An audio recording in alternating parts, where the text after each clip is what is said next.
है, इसके अंदर आपको बहुत गहनता से जाना होगा। अब क्या बताना चाहते हैं? अब कबीर परमेश्वर का ज्ञान गरीबदास जी बता रहे हैं। सार वस्तु तो अंदर लीनी, सुख मीन को दीक्षा देनी, सुख मीन मिलती ना भाई, स्वाति सीप सब ऐली जाई। सुख मीन की टक्कर लागे, जब मोती सो है गल धागे, खारा नीर गंध हो जावे है, दो पड़ खुले कौन चितावे। सुख मीन सतगुरु जल माही, स्वाति सीप का मेल कराही। ऐसे सतगुरु मिले जिज्ञासी, जद पावे वो पद अविनाशी। सुख मीन सतगुरु हो आया, जिन ये भेदी भेद बताया, क्रम कुसंगति खारा नीरा, मोती खंड होत नग हीरा बैरागर, धम गिरती पावे, चलता हीरा तुरत लखावे, धम गिरती हीरे को जने, यो सतगुरु लावे चोट निशाने। अभी आपको बताया था कि एक सीप होती है, और सीप जब उसमें मोती बनने की एक प्रेरणा बनती है तो वो ऊपर आ जाती है, उसको प्यास लगती है, वो समुद्र जल ग्रहण नहीं करती, वो समुद्र के ऊपरली सतह पर आ जाती है समुद्र के, और ऊपर से वर्षा जब हो रही होती है उस समय उसका मुंह खुल जाता है। जिस हो रही हो तो खुला हो, तो उसमें वर्षा हो रही हो तो उसमें से वो बूंद ग्रहण करते, उसको स्वाति बूंद बोलते हैं, स्वाति। और उसको फिर वो मुंह बंद हो जाता है, उसके अंदर मोती बनना शुरू हो जाता है। मोती बनते बनते क्या होता है, फिर उसका दोबारा मुंह खुलना शुरू हो जाता है स्वाति सीप का, और उसके ऊपर एक मांस का एक पर्दा सा छा जाता है। मोती के स्वाति के ना उस सीप के मुंह पे एक मांस का पर्दा सा, एक जैसे मकड़ी का जाड़ा देखा हो आपने, सफेद सफेद सा कपड़े जैसा होता है, ऐसा एक मांस का ऊपर कवर सा लग जाता है और अंदर वो मोती बन जाता है। अब मोती स्वाति भी मिल गई और सीप भी है। अब क्या बताते हैं कि जब वो मोती परिपक्व हो जाता है अंदर, तो उस सीप के अंदर से एक विशेष महक आनी शुरू होती है मांस की, पके हुए जैसे मांस की। तो एक बहुत ही पतले से मुंह की एक मछली होती है, पतले से, उसको सुकच बोलते हैं, पतला सा मुंह, पेन कैसा हो उसका मुंह। तो वो क्या करती है, मांस खाने के उद्देश्य से उस सीप का, उस मांस का कवर के ऊपर पर्दा सा होता है, उसको खाने के लिए उसमें टक्कर मारती है, उसको खाना चाहती है। वो लगते ही वो पर्दा सा फट जाता है और मोती उसमें से निकलकर समुद्र में गिर जाता है। अब क्या बताते हैं, कितना गहरा ज्ञान है इस दो अक्षर में, दो लाइनों में। सार वस्तु तो अंदर लीनी, सुख मीन को दीक्षा देनी, सुख मीन मिलता ना बाही, स्वाति सीप सब ऐड़ ही जाही। सुख मीन की टक्कर लागे है, जब मोती सो है गल धागे। अब क्या बताते हैं, मनुष्य जीवन भी आपके पास है और सतगुरु भी मिल गया अपने आपको, सही मंत्र भी मिल गया, और यदि सारनाम नहीं मिला तो भी आपका यो मंत्र भी और आपका जीवन भी दोनों व्यर्थ, जो पहले दूसरे द्वितीय मंत्र तक। अब कहने का भाव ये है कि जैसे वह मोती सीप तो समझो शरीर है, और स्वाति समझो मंत्र आपको मिल गया सतनाम, और मोती बन गया। और सुख मीन मिलता ना भाई, स्वाति सीप सब ऐड़ ही जाई।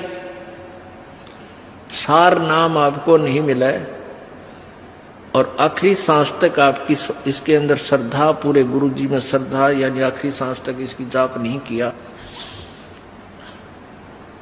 यहां एक उदाहरण दिया है कि यदि ये सार नाम आपको नहीं मिलता तो तुम्हारा ये सतनाम तक की कमाई भी और आपका ये जीवन भी व्यर्थ जाता। व्यर्थ का तात्पर्य ये, क्योंकि यहां एक विशेष ध्यान से सुनने वाली बातें हैं, घबराना नहीं।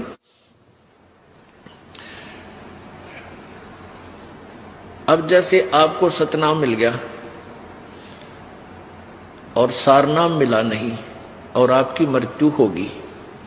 पहली बात तो यह है कि परमात्मा उस प्राणी की मृत्यु नहीं होने देगा। कबीर भगवान के हाथ में पूरी कलम है। जमजो राजा से डरे मिटे कर्म के लेख, अदली अदल कबीर हैं, असल कबीर हैं ये कुल के सतगुरु एक। ये नहीं आपके जीवन नहीं जाने देंगे, पूरा काम करके और तब आपको यहां से फारिग करेंगे। ये इनकी समर्थता है। और जो बकवाद करते हैं, नाम भी ले रहे हैं, सही ठिकाना यानी सही श्रद्धा से नहीं है, वो जा भी सकते हैं, वो फिर परमात्मा उनको पकड़ नहीं करता। भक्ति भी करते हैं, श्रद्धा ठीक नहीं है, पूरी नहीं बन पाई है, तो मृत्यु भी हो जाएगी। तो उनको फिर वैसे तो व्यर्थ हुआ क्योंकि सारनाम मिला नहीं, लेकिन फिर भी वो ऐसा व्यर्थ नहीं होगा जैसे औरों का होता है। उन अन्य साधकों से चाहे 1000 वर्ष तक तपस्या और अन्य पूजाएं करके चले गए, उनसे भी आपका जो मंत्र की कमाई है वो असंख्य गुना घनी आपके पास है। न जाने कितने दिन स्वर्ग में रहोगे या कहीं और दूसरे लोकों में राजा बन जाओगे, तो ये व्यर्थ गया, यानी जो उद्देश्य था वो पूरा हुआ नहीं। अब ये एक उदाहरण देना चाहते हैं आपको गहराई से समझाने के लिए। जिनको ये तीनों नाम प्राप्त है वो प्राणी के लिए ये चैप्टर आज चल रहा है। सुकच मीन मिलता ना भाई, स्वाति सीब सब ऐल ही जाई। सुकच मीन की टक्कर लागे, सुकच मीन मिलता ना भाई, स्वाति सीब सब ऐड ही जाई। सुकच मीन की टक्कर लागे, जब मोती सो है गल दागे। अब सुकच मीन ने उस सीप के उस मांस के टुकड़े को खाने के उद्देश्य से टक्कर मारी, वो खड़क दे ही मोती नीचे निकल गया। तब वो मोती निकाला गया गोताखोरों के द्वारा और फिर उस मोती की कीमत हुई, फिर वो सीने पर आकर सुशोभित हुआ। परमात्मा हमें बताना चाहते हैं कि पूरी साधना पूर्ण समझ से प्राप्त करके ही आप परमात्मा के दरबार में सुशोभित हो पाओगे, अर्थात पूर्ण मोक्ष प्राप्त करोगे। फिर आगे क्या बताते हैं, पूरे गुरु के बिना ये काम नहीं बनता।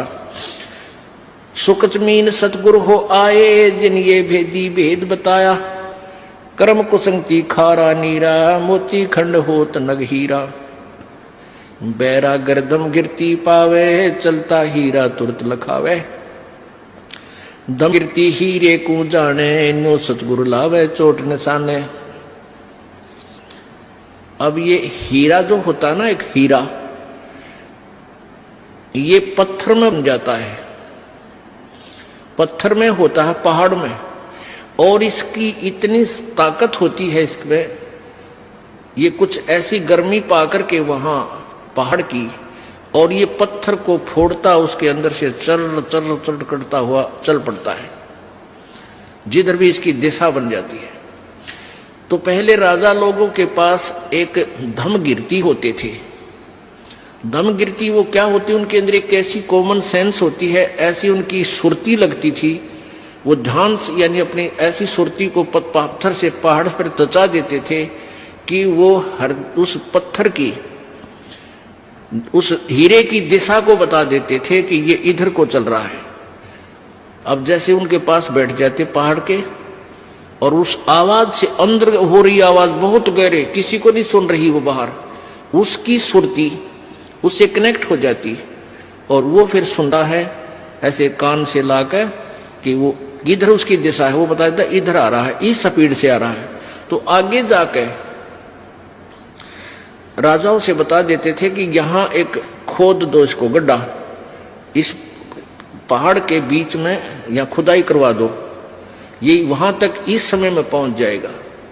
तो वहां जाकर के आगे उसको पत्थर को कटवा देते थे राजा लोग मजदूरों से फटाफट, और वो हीरा आता और उसके अंदर से आके, क्योंकि आगे रास्ता उसको मिलता नहीं, गड्ढे में खड़क दे ही निकल जाता, वो हीरा फिर राजा लोग प्राप्त कर लेते थे। तो क्या बताते हैं, बैरागर धम गिरती पावे, चलता ही तुरत लखावे।